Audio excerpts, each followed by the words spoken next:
This video is brought to you by CoolStuffInc.com and GatheringMagic.com, your place to explore the game. Hello, my name is Dennis, and this is my Karador Ghost Chieftain deck.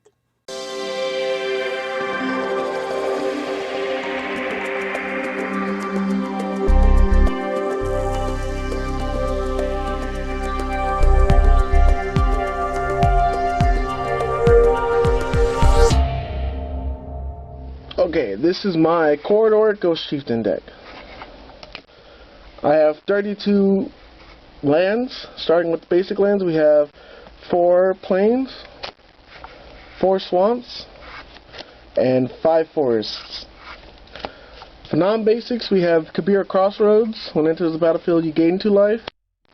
Bojuka Bog, to exile other players' graveyards, just in case they're playing Karador, or they have something in the graveyard that I don't want them to have anymore, and so I'll exile it. Mortuary Mire, enters the battlefield, you may put target creature card from your graveyard to the top of your library. This is good for returning Karador from my graveyard if I sack Karador. Saltcrusted Steppe, this is really good for, I like it because I can generate a ton of green mana with the storage on it, and this deck runs a lot of green creatures, so there's that. I have Jungle Hollow, another one that enters the battlefield, gain 1 life, but this one taps for either forest or swamp. We have 1 check land, which is Woodland Cemetery. If it enters the battlefield, tap unless you control Opal Forest. We have another gain life land on Scoured Barrens. Another one on Blossoming Sands, and another one on Graypelt Refuge. We have a mana fixer. It's Sandsteppe Citadel. It adds a black, or a green to my mana pool. Bounce lands, we have all 3, so we have Selesnya Sanctuary, Golgari Rot Farm, and Orzhov Basilica. We have a ton of these 2 bounce lands because there's a lot of creatures I want to get on the field. Mana fixing, we also have Rupture Spire and Command Tower. Haunted Fengraf, really good at if I already use my Karador passive or Karador trigger to play one from the grave, I can use this to return one from the graveyard to my hand. Temple of Frost God to get rid of those pesky colorless mana costs. Opal Palace, really good for playing Karador. You can keep Karador at 3 costs, but every time you play her from the command zone, she comes in with the number of +1/+1s equal to how many times they can cast the command zone. Which with Karador is going to be 3, like pretty much every time. Buried Ruin, you can tap 2 and sacrifice this. You can turn an artifact from your graveyard to your hand. Really good for artifacts that sack, like Abzan Banner, which is next. Mana Fixer and draw power. Astral Cornucopia, I play this in contingent with Ashnod's Altar, so I can make bunch of tokens and then sack off those tokens to pay for the colorless cost of Astral Cornucopia and make it come in with like 4 charge counters on it. And it's a pretty big mana rock for 1 color. Codex Shredder, for anyone that wants to mill, or I can tutor any card from my graveyard using this, and I can get it back using Buried Ruin. Really nice. Demonmail Hauberk, sack outlet, really good pump. I could sack, a token or a 1/1, and I could put this on Karador and make her instant 7. Yeah, instant 7/6. So a really good pump up right there, just for a sack. Illusionist Bracers.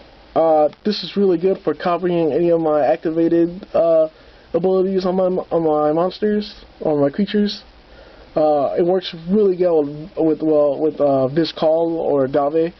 A really nice card.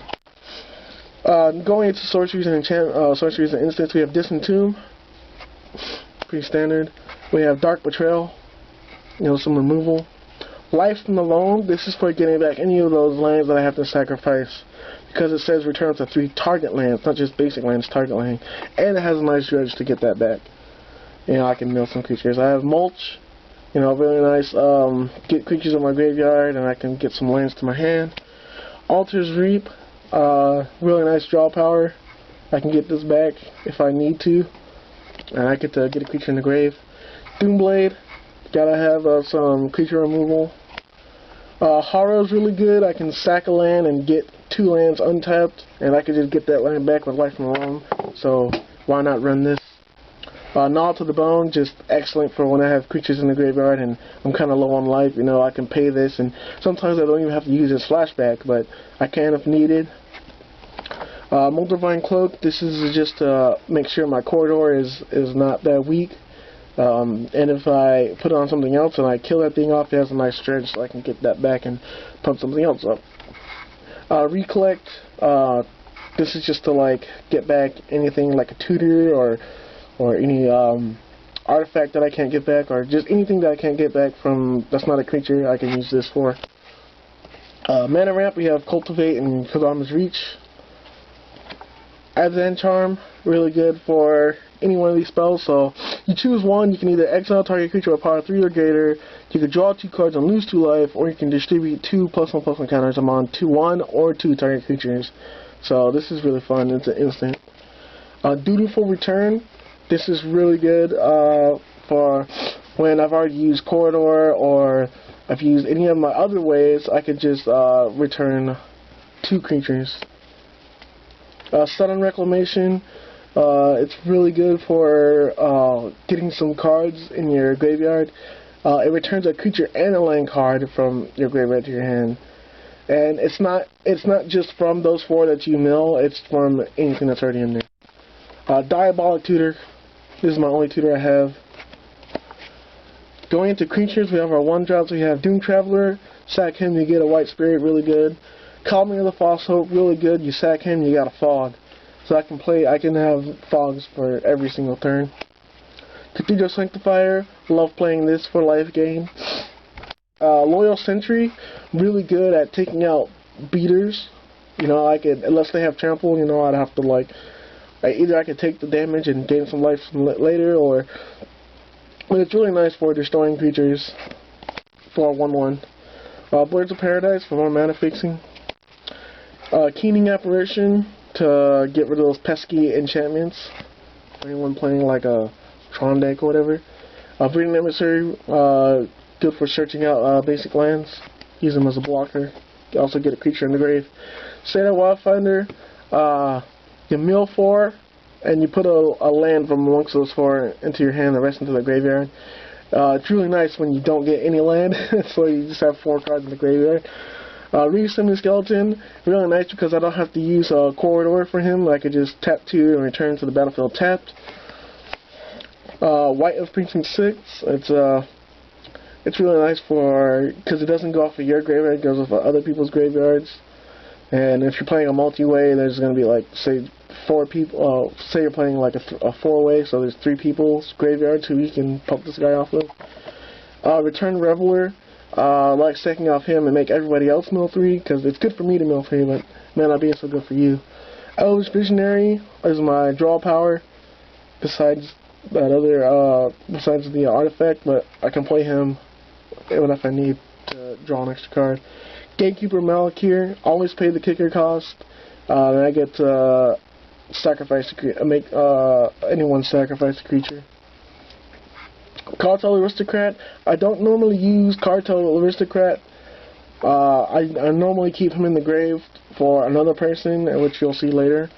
But you can sacrifice another creature and he gains protection from a color of your choice to the end of the turn. And you can do that for as many colors as you want. Undercity Informer, again, I don't actually use this card on the field. I use them for someone else. But you tap 1, you sacrifice a creature, target player reveals cards from the top of his or her library until they reveal a land, and then you put all those cards into their graveyard.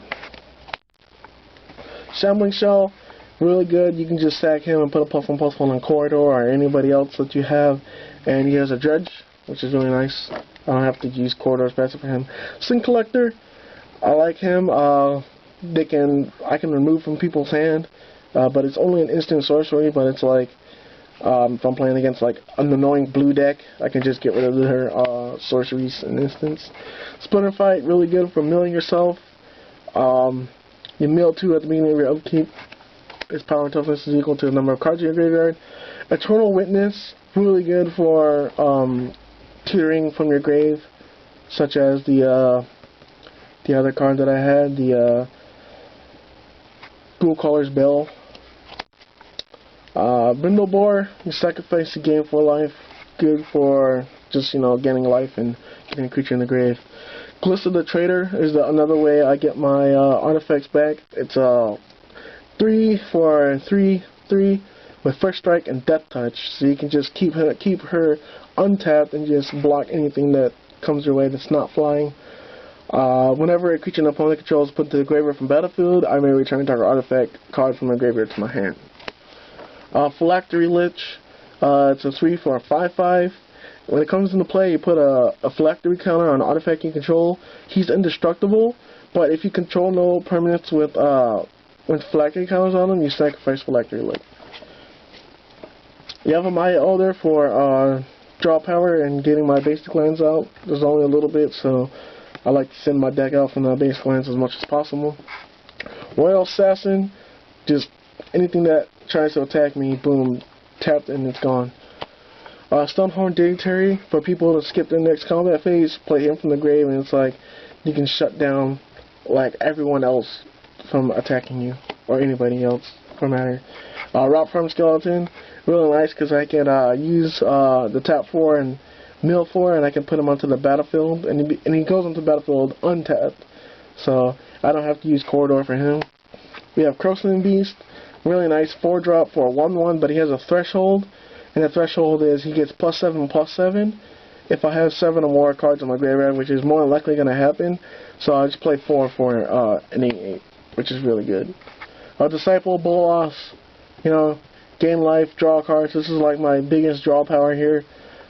You can just sack a huge creature and draw like 15 cards.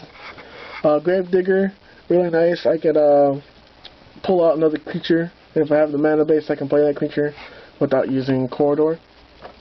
Lorgoyf, because Tarmogoyf was an expensive card.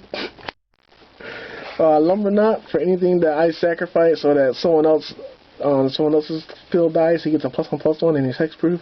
He just gets really freaking big when I start sacking off random stuff, like tokens. Corpse Traders, again, one of these cards that I don't actually use for himself. I don't actually have him on the field, but you tap 3, you sacrifice a creature, and target opponent realizes their hand, and I choose a card from it, and then that player discards that card, and I can only activate it as a sorcery. So all those cards that I don't actually use on the graveyard or on the field itself is for Necrotic Ooze. If Necrotic Ooze, as long as Necrotic Ooze is on the battlefield, he has all activated abilities of all creature cards on all graveyards. So for all those things that I said I don't use, so for Corpse Traders, if I have Corpse Traders in the grave, Necrotic Ooze has his ability to tap 3 and sacrifice a creature. And so I mostly run him on the field instead of all the other cards, and I put Illusionist Bracers on him. So that way, Illusionist Bracers, he gets anything that I use from my deck or my graveyard, I get to copy twice. Sewer Nemesis, really good. I get to choose myself or someone else if I don't have my mill out. Whenever its power toughness is equal to the total number of cards in the chosen player graveyard, not just creatures, it's all cards. And whenever that player casts a spell, that player puts the top card of his or her library in his graveyard, regardless if that spell is resolved. Ornament Quartz, just a 5-drop 4/4, pretty nice body. But when he enters the battlefield, I can distribute 2 +1/+1s among 1 or 2 target creatures. I like putting them on a Karador just to make her a little bit beefier, so she stays on the field longer, just in case I want to win by commander damage. Acidic Slime, what more can I say? You play him and you get to destroy things. Golgari Grave Troll, another one of those things that kind of explains itself. It comes with a +1/+1 for each creature in your graveyard. You tap to remove a +1/+1 color, you regenerate him, and he has a dredge of 6, which is really freaking great. Most of that, this is one that I use for Necrotic Ooze 2. You sacrifice creatures you call get +1/+1. So with Illusionist Bracers, you sack a creature, each one gets +2/+2. Galve, Guru Spores, I can sometimes play him on the field. but more someone like using the Necrotic Ooze. But you tap one and remove a -1/-1 counter from a creature you control. You put a 1/1 green sapling. If you have illusion bracers, you move 1/+1/+1. You put 2 green saplings, and then you tap one. You sacrifice the creature. You put a +1/+1 on. But with illusion bracers, you put 2 +1/+1s, or you can choose a new target. Vengeful Pharaoh. I like him to just sit in my grave. He's a 5-drop 5/4 with Death Touch, and whenever combat damage is dealt to you or a planeswalker I control, if he is in the graveyard, destroy target attacking creature, then put Vengeful Pharaoh on top of your library. And so when he's on top, I can just easily dredge something or, tap my artifact. Massacre Worm, really good. If I have the mana base to play him, twice or 3 times from the grave, all opponents' creatures get -2/-2 to the end of turn, and then whenever a creature dies, they lose 2 life. Pelakka Worm, really nice to play from the grave sometimes. I get a really huge creature out with trample, and whenever he comes on the battlefield, I gain 7 life, so that's an easy 7 life, and then whenever I sack him off, I draw a card. The reason why I'll sack him off is for Vish Call. Vish Call is a 7-drop 5/5 with Flying Lifelink. You sacrifice a creature, put X +1/+1 counters on him, for X is the sacrifice creature's power, and then you can remove all -1/-1 +1/+1 counters, and target creature gets -1/-1 to the end of turn for each -1/-1 counter removed this way. He's really good for Illusion Bracers. So, because every time you sack a creature, you get double their power back on. Terastodon, really good for bringing out, and you can sacrifice some of your other creatures to get 3/3s, or it's non-creature purpose. So you can sacrifice your lands to get tokens to sacrifice, and you can just get your lands back with Life from the Loam. And last we have Ghoultree, the 1-drop 10/10. He's just a really huge beater. Moldervine Cloak on him, pump him up with +1/+1s, and he's just a really good swinger. Thanks for watching CMDR decks. Please subscribe and favorite.